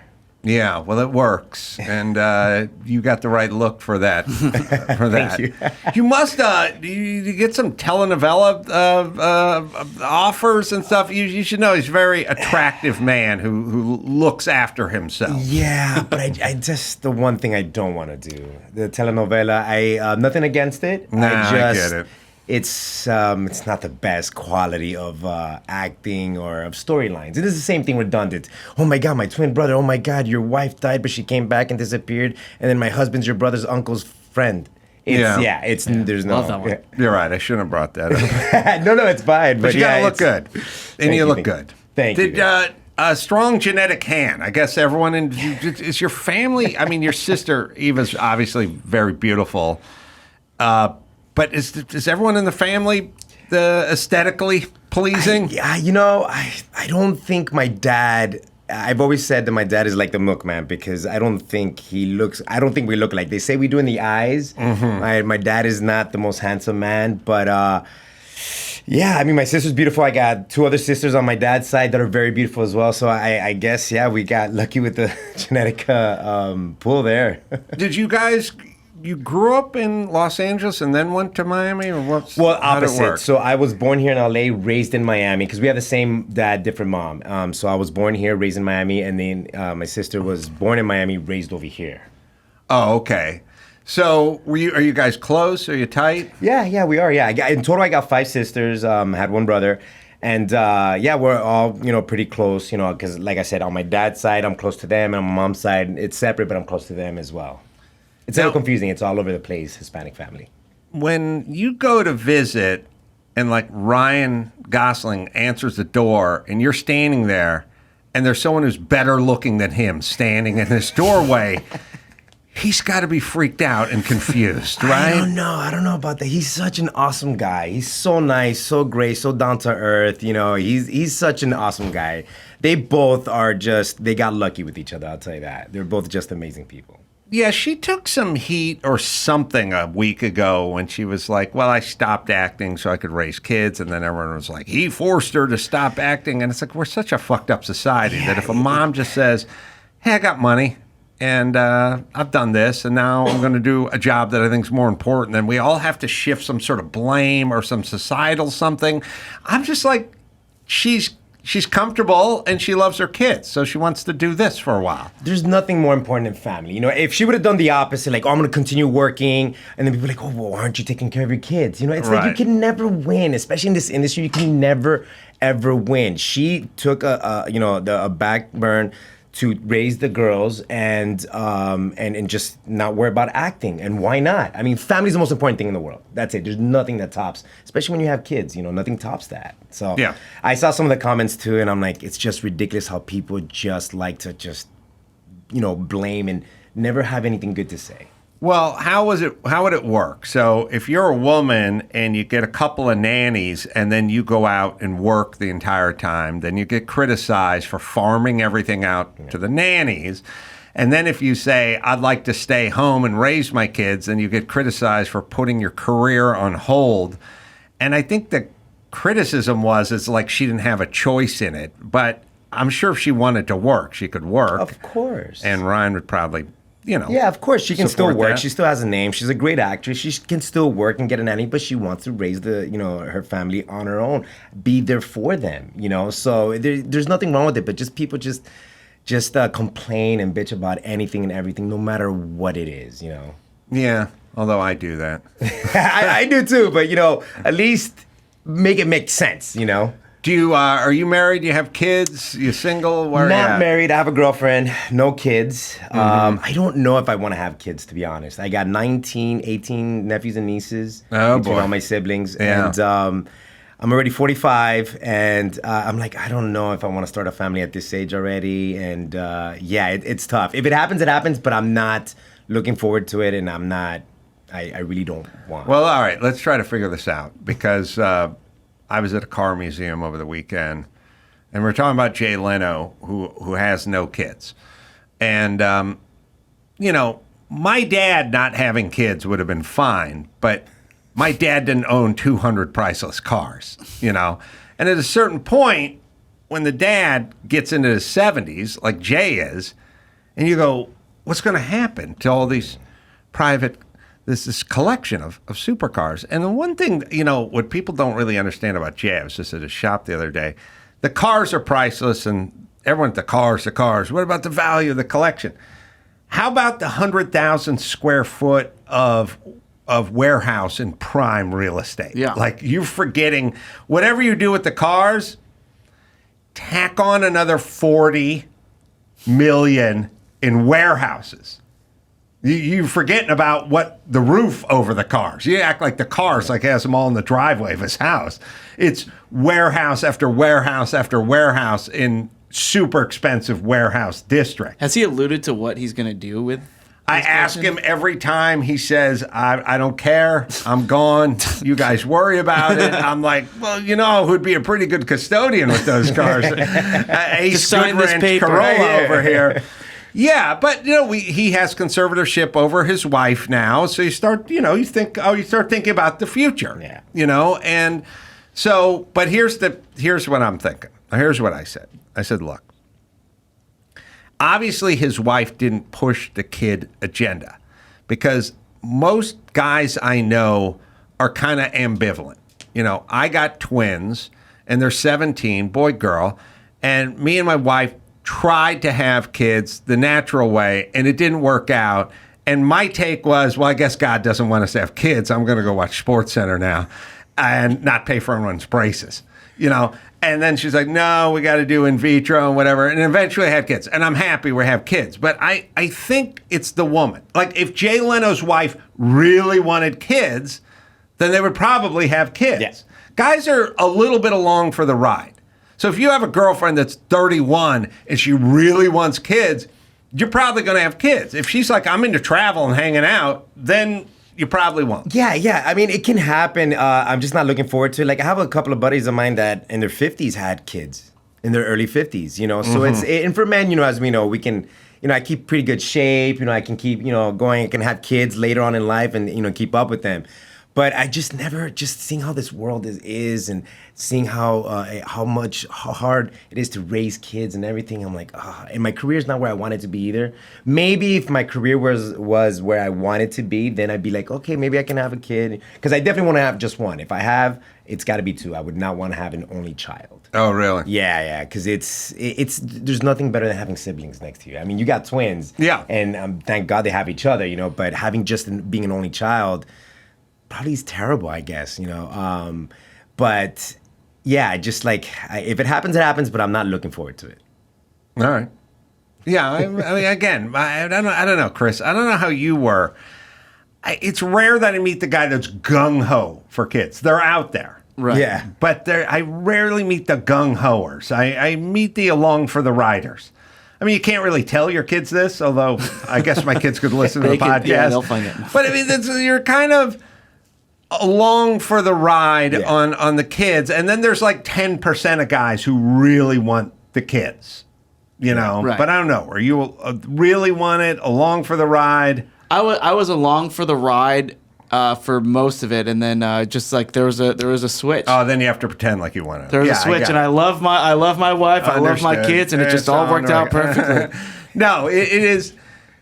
It's true. You're happy that you had kids. I had triplets, and one of them sloughed off. Like, so I could have had 3. That's what happened to Dr. Drew. He had triplets. So yeah, I mean, if you want to be philosophical about it, I don't think Jay Leno has to have kids. I don't think I need twins. I don't think anyone needs anything. Yeah. It just sort of is, and you live with it. You live with it, yeah. I mean, look at Al Pacino and Robert De Niro. Didn't they have kids in their early 80s? Yes. Late 70s, early 80s? Yes. And that could be you. And famously before them, Tony Randall and we can look this up, Tony Randall from The Odd Couple, I believe, had a kid in his 80s. And I also think up Anthony Quinn. Anthony Quinn, that's the right. Zorba the Greek had like a kid when he was like 87 too. So this shit's not brand new. So what do you mean career-wise? Like, how do you work the career? Like, not where you want to be. What does that mean? Well, or where do you want to be? To be completely honest and frank, just to be a working actor. I want to be great. I want to be a good actor. I want to be a great actor, but I'm just not there yet. I still have my night job. I'm still struggling to get auditions and to get acting work. So my career is not where I want it to be as a working full-time actor. Do you, is there, I mean, you're so aesthetically pleasing. Do you get, look, they do this thing all the time where they go, oh, women, they're beautiful, so they get cast in the role of the dumb blonde. Yeah, but that's a two-way street. The guys get thrown into those roles, too, if you don't look like whatever they think, you should sometimes look like. I guess I get, like the jerk role or the role that's just not like, I like comedy. I love being funny. So it's one of my things, but it's like, I don't always get the roles that I want. Like Demise, I really love that role because it showed a range of me going from like a normal guy. Without giving away too much, there's some twists and turns of me getting angry, and you see some things about me that you're like, oh, I didn't think this guy could pull it off. Like some of the cast were like, or the crew, they were like, oh, we didn't know you can get like that, like, or cry like that, or get that angry, type of stuff. So yeah, it can work against you. So, Is there any, Tony Randall had his last kid when he was 78. 78, wow. Yeah. And then he lived another 6 years, after that. Yeah. Listen. All right, now that's too late. That's too late? Yeah. So wait till you're like mid-70s? Early mid-70s? Yeah.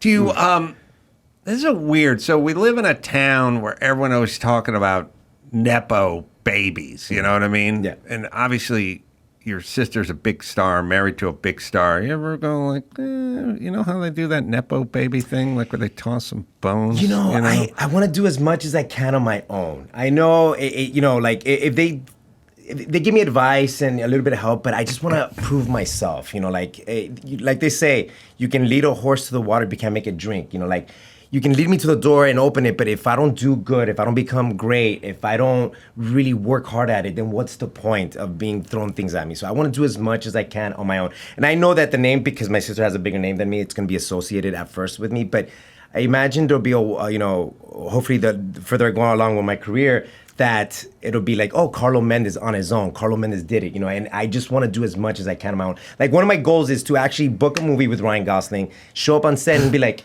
what are you doing here? I'm like, I booked it on my own without any help. That's one of my goals, is to do that as much as I can and just prove that I'm an actor, that I can do it, that this is my passion. Yeah, it's tough because it is a job where there's so many people who want to do it in so few spots. It's, up there with playing shortstop for the Yankees. Every kid goes through that fantasy of, I want to. And you have to, because you grow up watching movies and you sit there and you watch movies, and everyone looks cool and bigger in life, and then you just go. Like whenever they interview Arnold Schwarzenegger or whatever, we go to the movie house and we turn on, and there it is, Steve Reeves, Hercules, and then I wanted to be, when you're 9, you go, that's going to be me. And so you have so many people who want to do it, and there's so few slots. Maybe, I got an idea. What if we treated it like presidential terms? Like you get a term. Like you get 2 movies and then you're out. And you're out. You know what I mean? Make room. Let's have some turnover. Al Pacino and De Niro. What do you guys got? 2,000 movies between the two of you? You're hogging up all the space. Clear out. Let's get some fresh blood in there. Get some fresh blood in there. And that's the thing about Demise. Demise, it's bringing in a lot of new actors into this movie and stuff like that.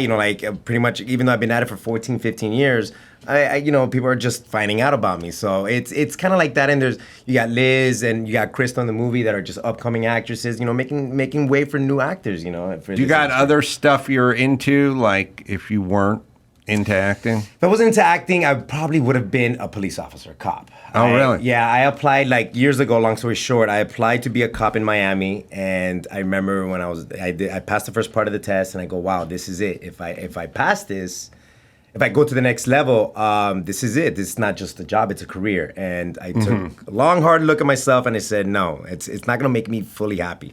So I put my stuff in my car, and I drove out to LA. Yeah, I tried to be a fireman. Same thing. But there is a thing where if you have a goal, like I was telling somebody yesterday, I always wanted to do comedy, but I was a carpenter. And then people would say, get your contractor's license, buy a new truck, get a crew. And I'd go, no, then I'm in. Then that's goodbye to the dream. Yeah, that's it. I'd rather just drive the shitty truck and not have my license and treat it like something I was transitioning out of, even though it was a decade for me, rather than go, that's the whole thing. Get the mortgage, get the payment, the truck payment, have the family with the kids. Now you're pretty much locked in. That's it. And there's nothing wrong with it, but you're locked in. And then next thing you know, 15, 20, 30 years go by, and you're like, whoa, where did my life go? Well, there's nothing wrong with it if that's what you wanted. If that's what you want. Like I wish I wanted more of a civilian job. It's maybe an easier life. Yeah. It's sort of like liking fat chicks. Yeah. It's better. It's easier.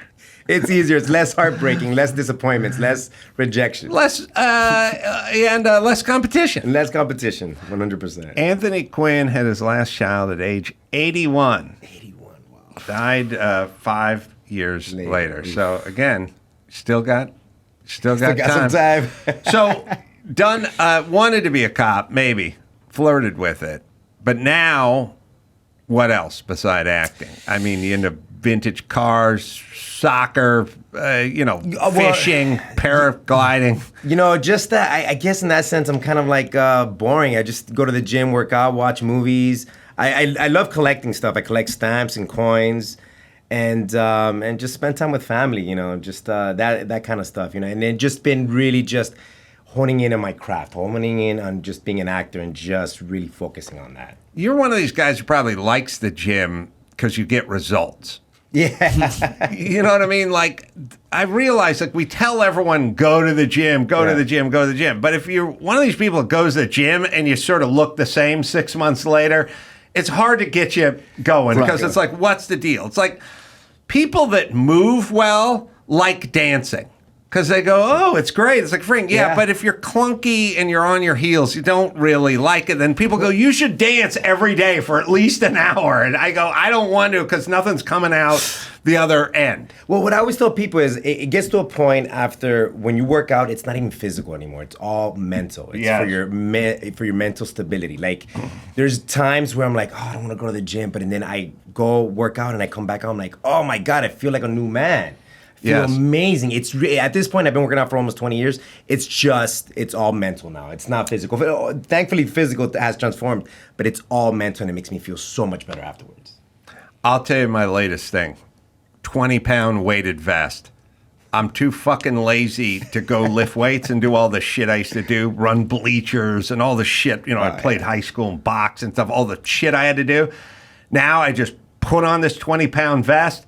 and I just go walk for an hour every day. And it's like, it's not quite, find some uphill, get a little incline going. You don't have to run, but you do get this 20 pounds on you, and you will feel it when you get home. Oh, yeah. And it's you can't really get around it. You can do it. It's totally doable. Find some incline. You'll get your steps in. You'll get your work in, but you don't feel like an old man just walking around. You know what I mean? Get the vest. That's my new thing. Yeah, and as you get older, it gets harder. I tore my Achilles tendon a few years ago, and that still haunts me to this day. I tore it like almost 10 years ago. Yeah, and I'm still not 100%. I'm like 70%. There's days where it just hurts, and I can't do much about it. So yeah. The problem with tearing the Achilles tendon is everyone does it wasn't doing anything other than what they normally do, and it tore.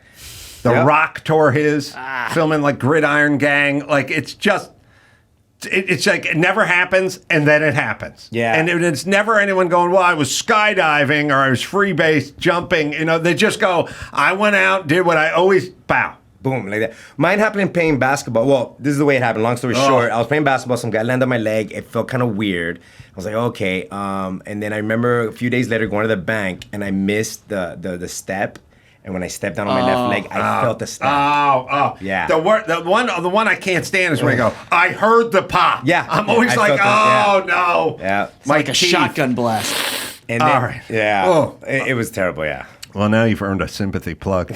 Demise is the name of the movie. It's available now and digital and on demand, video on demand as well. Shoot Carlo Twitter at Carlo A. Mendez with a Z. With a Z, by the way, you guys should know as well. Carlo, come back anytime you like. Bring back your spirit. Will do. Thank you so much, guys. I appreciate it. Thank you. I like your energy. Also, Dameshek and Deaf Frat Guy and Carlo. And you can go to amcurl.com. So I got live shows all over the place. Thursday, I'm going to be at Kimmel's Club in Vegas doing a couple of shows. Fresno Tower Theater on the 12th and Bakersfield on the 13th.